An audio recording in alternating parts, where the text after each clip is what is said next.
Hi, welcome back to RVing for Good with Linda and Delbert Schrock. I'm Dave Dufour. The SOOP organization is really important down there at Campe Ithiel, where Linda and Delbert are volunteering for about 6 weeks. But you're not the only ones there. There are a number of other SOOP volunteers there with you. How many are there? Right now there's about 10 of us. Uh-huh. And some of them are here for the whole winter, and some of them are here for just a week or two at a time. Okay, so it's what's kind of one of the nice things about doing the SOOP thing is that you can kind of pick your time schedule and help as much as you can, and you're not obligated for lengthy periods of time unless, of course, you would like to do that. Well, one of the questions on the questionnaire is, what is the time frame that you're available? Okay. And so you can define how long it's going to be. Well, that's great. That's great.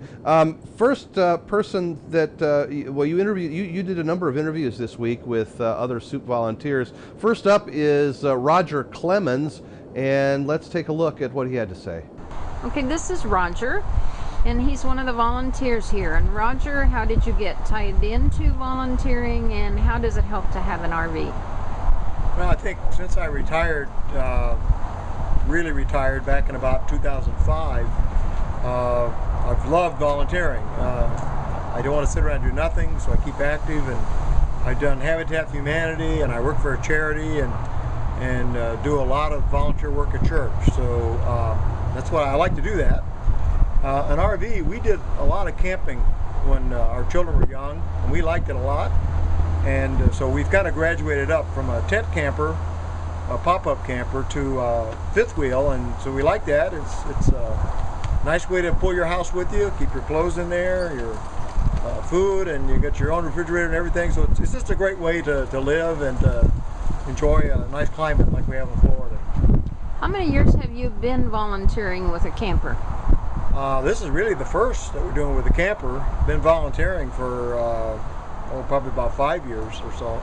And how long are you here for? We're here for 3 months. We came January 6th, and we're going to be leaving March 26th. So, nice long time. And you're glad to be out of the snow country? We are glad to be out of the snow country. We got some pictures from friends of our house with the snow piled up, and so we're very thankful to be here. Very good. Thanks a lot, Roger. Well, you're welcome. Next up is Betty Boys, one of the a volunteer from Canada. So let's take a look at that.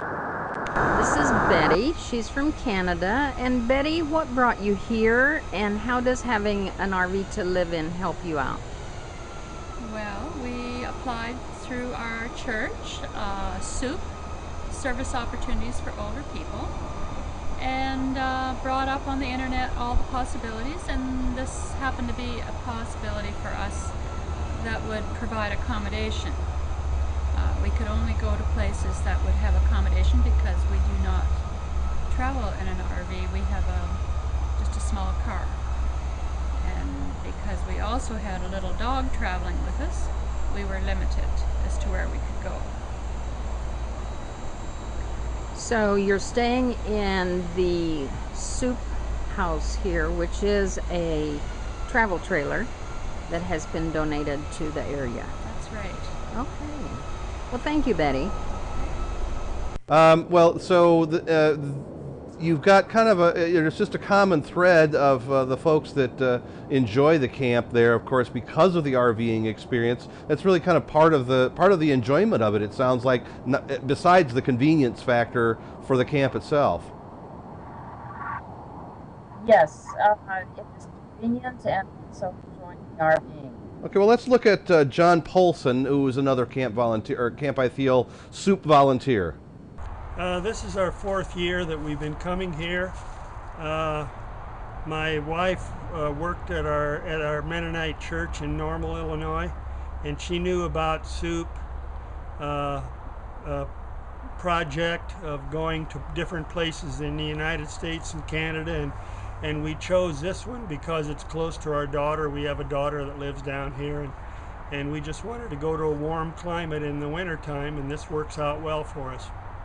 And with the current snowstorms in the Midwest, you're enjoying. Yes, this year it's been very good. So Jim Boys is Betty's husband, and you were also able to grab an interview with him. Let's take a look at that. This is Jim from Canada. And Jim, how have you found volunteering to fit your lifestyle? And how have your talents lended themselves to volunteering? I guess I must say I'm very fortunate that the experiences I've had this far in my life have definitely led to being able to do a variety of things in my volunteering. I taught school for 27 years, so I had a wood shop that I taught in, which has allowed me to use those skills, as many others, so I'm very thankful for that. And how does it make a difference to have an RV to stay in while you're traveling around? Well, it's simply comfort. It's something better than the tent, and the changes in temperature, definitely. The RV allows us to have comfort. Very good. Thank you, Jim. Well, it sounds like a great group of folks down there, and some folks that you've had, you know, working together is, I guess, sort of maybe the best way to make friends along the trail very often, and it looks like you've done that. We're going to be right back with more from RVing for Good with Delbert and Linda Schrocks, so stay with us.